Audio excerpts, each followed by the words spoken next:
Hi, I'm Jan. I'm the Compulsive New Yorker. And today is something like October 26th in the year 2022. I'm in New York City, doing things together and doing things apart, and knowing that there's another human being in this space who likes what I am, who I am, and what I do, and who knows that I like what they do and say without us having to be even near each other. I mean, in terms of right side by side, we can be far away, one room away, and still feel the vibration of that person's presence in my life, for example. Anyway, so I've had 8 to 10 relationships like that have made me feel life is good. But life hasn't been so good the last 3 to 4 or 5 years, frankly, if not 10, frankly, 10. Yeah. And I'm not a skirt chaser or pulling down women's pants who are younger than 70. No, I'm trying to be realistic. A person who sees me says there's a 60 or 70 or an 80-year-old. So I know what that means to people, you know. It means that basically there's no future. There's certainly no children for certain, and whatever.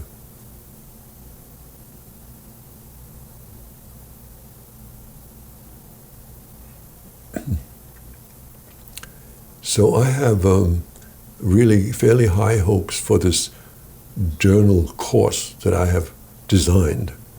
Oh, a lot of on-camera scripts that I'm going to read in front of that teleprompter. That's quite intelligent and quite has another type of take on journal making. You know, I don't encourage anyone to say, "Oh, it's going to open your life to the point where you're going to, you know, and this and oh, it's so enrich your life and this, that, and the other." I mean, first of all, it takes a good deal of discipline to want to stop the world, get off the merry-go-round, and say hello to yourself, and get acquainted with yourself, and learn to like yourself, and to stop dreaming about other people who are successful or beautiful or rich. No, you, the way you are, the way you look, the way you sound, the way you smell, the way you touch and do things, that's the one you need to, the one that I promise, if you're willing to do the discipline, that's what you can get. You will understand the limitations of your life. You will have some understanding of the gifts you have in your life. If, well, everybody's got gifts for certain. I guess the way I want to put it, frankly, is that the best I could promise you is, if you're willing to stick with it and get beyond what I just called that longing for what other people have or what other people are, dreaming about princesses or princes, you know, defining yourself. There's a good chance, a 50% chance that you will find a good deal of satisfaction in what might be called self-acceptance. And that is not necessarily going to make you a lot of friends, or make you this, that, and the other, or make you rich. But it's going to make you calmer. It's going to make you less harassed. And, well, that's enough, isn't it? Self-acceptance. You don't have to add anything to it. And calmness, isn't that worth enough? Peaceful in a very stressful economy and political environment. Oh, God.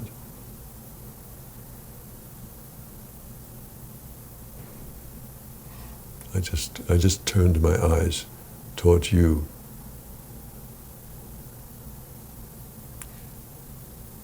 And that is what the teleprompter is going to be able to do for me. Read a script that I have thought out and spent many days on, that I can impart those words with sincerity and well, with intelligence and with sympathy for what you might be getting into if you think or attempted to bring journaling into your life. And, you know, there are several ways in which journaling can be done. If you're an old person, I probably recommend that you use a pad and pen. And if you're a little bit younger, like in your 60s or 70s, you might want to still use a typewriter or the keyboard of a computer to explain and explore your life. But if you're younger than 50, I do think that the iPad and the iPhone or the smartphone is really the big magic machine of all. You can record yourself, your audio record yourself, you can video record yourself, you can edit yourself, edit even, and you can, your words can actually be transcribed even, and you can send it out on multiple platforms or multiple social media outlets, all with that little tablet thing that I had a moment ago in my hand, this thing here. God almighty. And who do you think? Another immigrant was or at least somebody with the DNA of an immigrant. I'm talking about Steve Jobs. His father, Iranian or something, and his mother was a very idealistic middle America woman.